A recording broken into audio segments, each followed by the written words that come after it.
Let's talk about the menu here, because obviously the way that Next operates is very different from most restaurants. So for those who are uninitiated, who would like to start by explaining the concept of Next? Basically, it's a restaurant that changes its entire concept quarterly. Originally, the idea was to, every 3 or so months, we were gonna redo the restaurant based on a geographic location in the world and a date and time. We've kind of strayed from that concept a little bit, and now we have a little bit more creative freedom. Is it going to always be that annual way of doing things? I think it will, because it's sort of like a repertory theater. In order to sell season tickets to a group of people, they kind of need to know what it is that you're going to produce.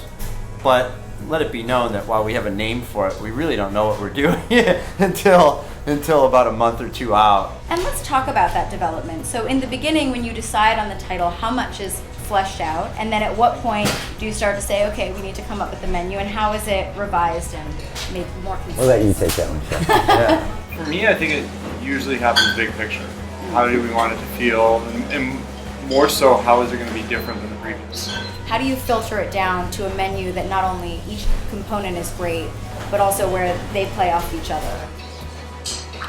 I mean, there's so many things. Like, what time of year is it? Well, what am I going to do today? What's the story that I want to tell? That's what we do. What's the story we want to tell? How do we want the guests to feel? Now that we have this dish, how do we move into this dish? What's the point of doing these two? Because obviously there's a functioning restaurant happening while you're working on the next phase. So how is that delineated among, okay, we have to be focused on vegan, but we're also planning for Bocuse d'Or? I think that changes with all of us. Like, Eric's always just working on concepts, whether they're for me or for Aviary or Linnea. He just always has things. He's like, here, did you see this? Did you see this? Chef, did you see this? Nick, what about this? For me, the kitchen tends to stabilize. I mean, aside from trips, just on a functionality basis, the kitchen stabilizes about 2 weeks into a menu. Right. And from that point, I'm starting to break away and plan out the next menu. And for your role of starting to come up with these concepts, how is your process in terms of what you present to them? How are you sort of playing around, testing things out before you go to everyone else and say, hey, I think I might have something? There's really nothing thought out before. I just listen to them when they come back and they travel and they talk about places that they're going to eat at, or Nick will send me something at 2 o'clock in the morning when he's traveling and say, hey, how about this? What do you think about this? And it's just always constantly going with ideas. It's not really essentially attached to service or anything like that, but it allows me to communicate with them so that way I can figure something out or research it to the point that we can put something on the menu, which is always good because it's just innovation. You have a very robust social media following.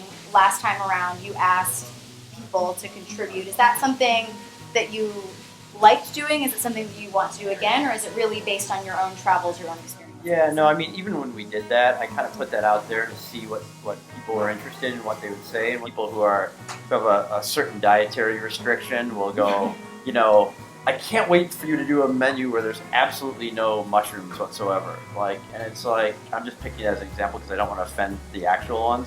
But you know what I mean? It's like you get this vocal minority, and what you realize is that the best menus that we always do are the ones that somebody within the restaurant, or all of us, has a real passion for.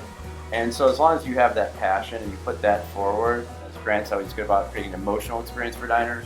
As you've sort of gone off the track of a place and a time, are there other directions that you're thinking of moving in, and have you started to narrow that list down? It's a two-part equation. One, what do we want to cook, and what do people want to eat? And we all have our opinions, and sometimes we kind of go back and forth about, what we should do for the upcoming menus, and it's like you're building a new restaurant every 4 months. I mean, that's one thing that people don't realize is, every 3 months we're creating a new menu. The flow of the menu, as Dave spoke about. We're developing the recipes. We're documenting them. We're taking photographs of them. We're training the kitchen team to execute them. We're training the front of the house so that they can be the best representation of that food and be the liaison for the message that the kitchen is producing. We're buying all new serviceware. we're basically creating a new restaurant every 3 months. And have you learned, are there certain things that you wouldn't do again or would do again based on past experiences? I mean, I think there's been failures, and there's been, but even with the failures, I feel like, you know, we there's menus that I think we all liked, and I bet you we all liked a different menu the most. Yeah. But as a whole, I think what we've accomplished is really powerful to be able to go, you know, my favorite was childhood, and maybe his favorite was the hunt, or yours was, you know, whatever. I don't know, but I'm just saying, like, when you start putting all these pieces together, it just makes a really powerful machine. And they tend to lend to each other very well, both here and the synergy with Aviary and Alinea too. So some things that these guys will come up with here might eventually, both in terms of food or technique or ingredients or even serviceware, might make its way up to Alinea at some point. Well, thank you so much for giving us this inside look at the process behind Next. We're obviously all very excited to see what is coming next, no pun intended. Thank you so much. You're welcome. Thank you.